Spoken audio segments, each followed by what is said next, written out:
오늘 가장 뜨거운 경제 이슈를 제일 생생하게 살펴보는 생생 인터뷰. 오늘 통계청이 발표한 1월 고용 동향에 따르면 지난달 취업자 수는 2,581만 8천 명으로 1년 전보다 98만 2천 명 감소했다고 합니다. 이 수치는 외환 위기 때인 1998년 12월 이후 최대 감소폭이라고 하는데요. 고려대 노동문제연구소 김성희 교수 연결해서 고용 동향 분석과 정부의 대책에 대한 평가까지 함께 이어가 보겠습니다. 교수님 안녕하세요. 예, 안녕하세요. IMF 이후 최악의 고용 참사라고 하는데요. 먼저 면면을 좀 자세히 살펴보겠습니다. 일단 취업자 수부터 좀 볼까요, 교수님? 예, 말씀하신 대로 2,581만 8천 명으로 전년 같은 기간, 그러니까 2020년 1월하고 비교를 하거든요. 네. 계절적 요인 감안해야 되기 때문에 98만 2천 명, 약 100만 명, 3.7%나 줄어들었습니다. 코로나19 이후에 1, 2월은 고용의 영향을 안 받았고, 네네. 2020년 3월부터 계속 취업자가 줄기 시작했는데요. 네. 20만, 30만, 40만 이 정도 있다가 작년 말 60만 줄어들었다가 100만 가까이 줄어드는, 그래서 코로나 위기가 장기화되면서 누적적으로 악영향을 미치고 있다, 이렇게 볼 수 있을 것 같습니다. 네네. 또 실업자도 157만 명이라서 5.7%로 예전 한 3, 4% 이렇게 되던 실업률에서 네. 실업자가 급증하고 있는 오. 양상으로 지금 IMF 이후에 네. 최장 기간 그때 16개월 연속 취업자가 감소했는데 11개월 연속 감소하는 그런 IMF 외환 위기와 비견되는 정도의 그런 고용 위기가 아니냐, 이런 얘기가 나오고 있습니다. 저는 사실 IMF 때는 제가 조금 많이 어렸었어가지고 그땐 체감을 잘 못했었는데요. 요즘에는 네. 좀 이제 아무리 좀 느껴지는 것 같은데요, 교수님. 연령별로 좀 나눠서 보면 취업자가 어떤 연령에서 각각 얼마나 좀 줄었을까요? 이제 코로나 위기가 오면 취약한 계층에게 타격이 많이 오는데요. 네. 이제 고령층, 청년층 이렇게 타격이 오는데, 우리나라 이제 이상한 지표 중에 하나는 다른 연령대 취업자는 계속 줄어도 네. 60세 이상은 별로 줄지 않았습니다. 아, 네. 예. 노동시장 참가율이 낮은 편이죠. 그런데 굉장히 어려우신 분들은 우리 노후 안전망이 약해서 일을 해서라도 소득을 벌충해야 되는 분들이 많은데, 그렇죠. 이런 공공근로 일자리로도 많이 진출하시고 그러는데 별로 안 줄었는데, 이번에는 전 연령대에서 줄었고 60세 이상에서도 15,000명 줄었습니다. 네. 또 청년층의 타격이 매우 크다라는 점은 여전하고요. 네네. 난 3, 40대까지도 큰 영향을 받고 있다라는 점에서 연령별로 더 타격을 받는 분이 계시지만, 네. 그러나 또 전 연령에 걸쳐서 이 충격이 영향을 미치고 있다라고 봅니다. 예전에는 다른 연령대는 몰라도 60대는 그래도 줄어들지 않았는데 이제는 전 연령에서 또 모든 어떻게 보면 이제 업종에서 취업자 수가 줄어든 건데 이게 사실 이제는 옛날과는 또 다르게 60세 이상 취업자가 늘어나는 경향이 없어졌다. 약간 이런 느낌이 좀 드네요. 예, 그렇습니다. 네. 그러나 이제 특이한 현상인데, 사실은 60세 이상은 노후 안전망으로 네. 편안하게 생을 누리셔야 되는 분들인데, 우리 경우에는 노후 소득 안전망이 아직 성숙해 있지 않아서 지금 현재 60세 이상 연령대에는 충분한 노후 소득 보장이 되지 않는 분들이 많죠. 네. 그래서 사적인 그 재산을 가지고 있지 않다면 공적 노후 안전망을 가지고는 충분히 살 수 없어서 네. 취업을 통해서라도 생계를 영위해야 되는 분들이 많고, 네. 불가피하게 그래서 공공근로라는 공공으로 일시적 일자리라도 만들어서 생계를 부양해야 되는 분들이 많은데, 그분들이 이제 올해 1월에 이제 공공근로 사업이나 이런 것들이 본격적으로 시작되지 않아서 영향을 받은 측면도 분명히 있는데, 네네. 60세 이상 취업자에게도 그런 일자리만 있는 것은 아니기 때문에 네. 전 60세 이상에게도 이제 영향을 미치고 있다. 그렇게 다른 연령대는 더 심해지고 있고, 네. 60세 이상까지도 이제 타격을 받고 있다라고 볼 수 있겠죠. 네, 교수님 아무래도 이 원인이 아무래도 코로나19겠지만 그 다른 나라랑 비교해서는 우리의 고용 충격이 좀 큰 편인가요? 예, 전 세계적인 교역량이 네. 5% 이상 줄어들었기 때문에 네네. 이 전 세계적인 동시 충격이죠. 그리고 뭐 다른 국가들 뭐 우리나라 이제 경제 성장률 OECD 국가 중에서 비교적 선방했다 그러지 않습니까? 네. 2% 네. 마이너스 성장이 네, 맞아요. 잘 성장한 거라고 하는데 미국이 4%를 넘고 유럽은 8%대를 넘게 감소를 하고 있고요. 네. 개발도상 국가도 중국을 제외하고는 다 3% 우리보다도 더 이렇게 막 성장하는 국가들인데도 네네. 우리보다 높아서 성장률에서 비교적 선방을 했기 때문에 고용 충격도 상대적으로 적은 편이다 이렇게 볼 수 있겠죠. 네네. 우리도 심각하지만 그래서 전 세계적인 그 노동시간 감소분이 15% 정도 된다고 합니다. 네. 모든 사람이 노동하는 시간을 합산해서 줄어든 그게 이제 고용으로 환산하면 10% 가까이 OECD 국가에서 고용이 줄었다라는 것인데요. 네. 우리 충격은 그보다는 덜하지만 우리에게는 안전망이 부재하기 때문에 훨씬 더 바로 소득 상실과 생계 위협으로 오는 분들이 많다라는 점에서 네. 이게 수치가 상대적으로 낮다고 해서 안심할 수 있는 상황은 전혀 아니다 이렇게 볼 수 있겠죠. 아, 그렇겠네요. 근데 그렇다면 이게 정부가 그동안 코로나19로 인한 고용 충격을 그래도 방어하기 위해서 했던 그 많은 정책들이 사실은 좀 큰 실효성이 좀 적었다? 없었다? 이런 평가를 우리가 내릴 수 있을까요? 예, 실업률이 늘어나고 있고 네. 이제 일시휴직이라고 취업자로 잡히더라도 네네.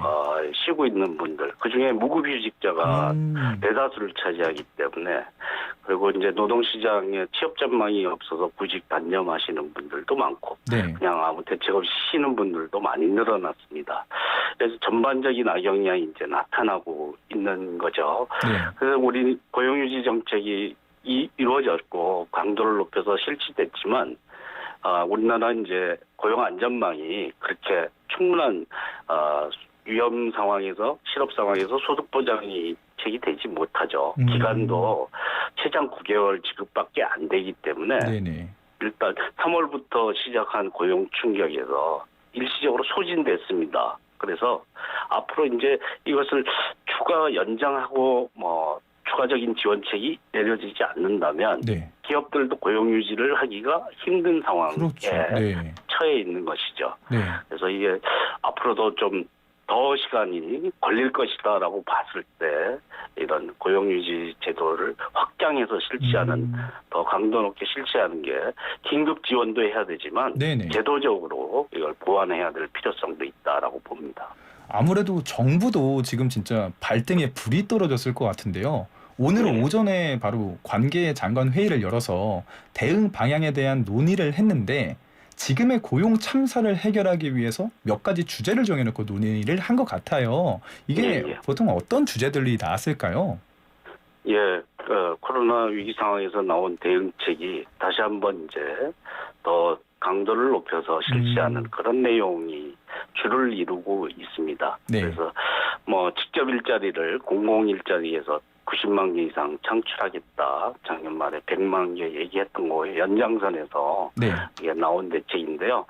이게 이제 청년층, 여성층, 또 고령층에 지금 코로나 위기 상황에서는 이런 노동시장 지위가 약한 분들이 더 타격을 받는데 이분들에게 소득 지원책으로서 한시적인 일자리라도 찾아주는 게 바람직하진 않지만 불가피한 측면이 있죠. 네. 그래서 이런 정책은 실시할 수밖에 없지만 이에 만족하면 되지 않는 거죠.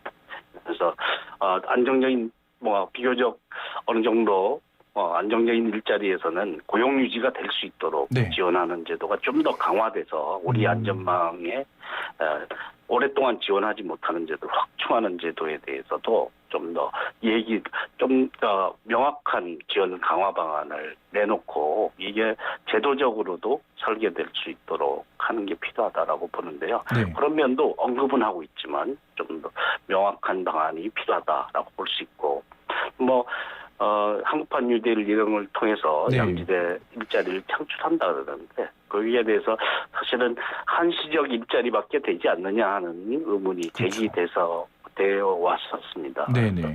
이런 문제에 대해서 좀 대책이 필요하고 청년, 여성, 취약층이 더 타격을 받기 때문에 이쪽에 맞는 일자리를 만드는 것이 매우 중요한데요. 무엇보다도 이제 이런 일자리를 만드는 데 있어서 지금 호황인 업종과 불황인 업종의 양극화 양상이 벌어지고 있지 않습니까? 네, 맞아요. 배달, 운송, 비대면으로 하는 네네. 그런 쪽에서 얼마 전에 이제 택배 과로사 문제가 네. 나왔듯이 그쪽은 일이 넘쳐서 큰일이고 그쵸. 어떤 분들은 일자리가 없어서 문제지 네. 않습니까? 이걸 이제 상호 노동 시간을 정상적인 노동 시간만 일을 하면서 네. 추가 일자리를 만들 수 있는 방법.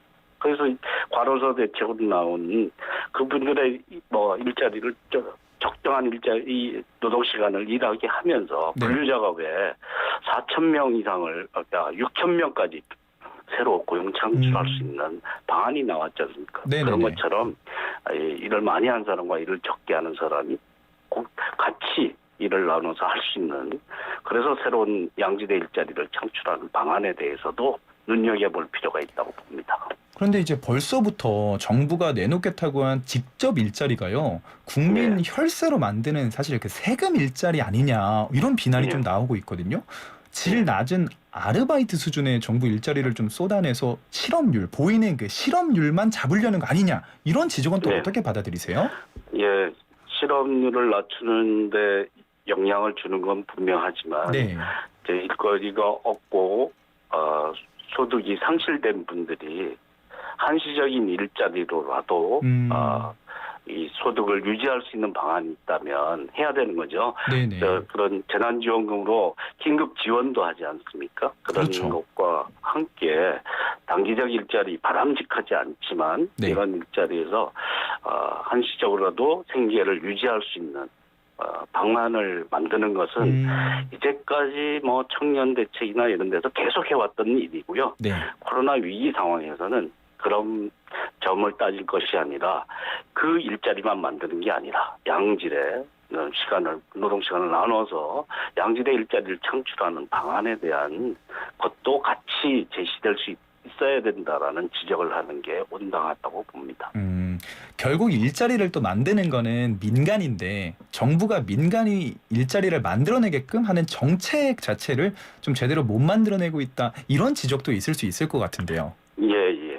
그래서 공공 부문의 일자리가 이제 안정성이 바탕이 되는 공공 서비스가 많이 필요하지 않습니까? 그런 일자리가 우리가 충분하지 않은 건 사실이니까 그런 데서 양지대 일자리를 만들어내는 정책도 해야 되고 네. 민간에서도 만들어내야 되는 건 사실인데요.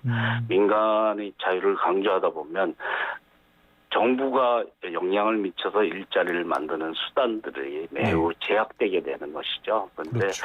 기업들도 코로나19 상황의 불확실성 때문에 적극적으로 고용 창출을 못하고 고용 유지도 하지 않으려고 하는 경향이 있을 수 있습니다. 이것은 사회적으로는 바람직하지 않기 때문에 정부가 지원책과 함께 견인책을 가지고 유도를 해내는 게 필요하다. 네. 지금 청년들 일자리 부족한데 공채도 없어서 맞아요. 더 줄어들고 있는 네, 상황이 있지 네. 않습니까? 이런 것은 독려하고 사회적인 책임을 다하도록 촉구할 수 있는 방안들을 정부가 유도해낼 수 있어야 된다. 이렇게 봅니다. 이게 요즘에는 이제 한국판 뉴딜이다 이런 말을 참 많이 하잖아요. 그래서 이제 고용을 창출하겠다. 근데 저는 이제 한국판 뉴딜 이렇게 딱 들으면 대규모적인 그 사회산업, SOC 사업이 좀 떠오르는데요. 장기적으로 질 좋은 일자리로 이어지기 위해서 정부가 한국판 뉴딜과 일자리 정책의 연계를 좀 어떻게 좀 지혜롭게 같이 가야 한다고 보실까요? 예, 과거에 건설 투자 형식의 뉴딜이 아니다라고 하면서 혁신형, 디지털 혁신형 뉴딜이고 또 기후변화에 대응해서 그린 뉴딜이다. 이것은 서구에서도 많은 유행을 타고 있는 용어이긴 한데요. 그래서 그린 뉴딜과 혁신형 디지털 뉴딜을 결합하고 여기에 안전망을 강화하는 휴먼 뉴딜까지 네. 과거와 다르다고 하는데 안을 들여다보면 여기서 만들어지는 일자리가 한시적인 임시적 일자리에 또 직업 경험을 가지는 거에 불과한 경우도 많이 있기 때문에 네. 캐치프레이즈에 걸맞게 새로운 혁신형이고 기후변화에 대응하는 녹색 일자리이고 그리고 또 안전망을 강화하는 일자리가 좀 더 안전한 일자리로 만들어질 수 있도록 하는데 초점을 두는 게 필요하다 이렇게 네. 볼 수 있겠죠. 아무래도 우리 국민들을 위한 좋은 일자리와 그리고 또 나이 많으신 분을 위해서 안전망 좀 강화가 잘 되었으면 좋겠다라고 저는 많이 들렸고요. 오늘 예. 말씀 여기까지 듣겠고요. 고려대 노동문제연구소 김성희 교수였습니다. 교수님 오늘 너무 감사드립니다. 예, 고맙습니다.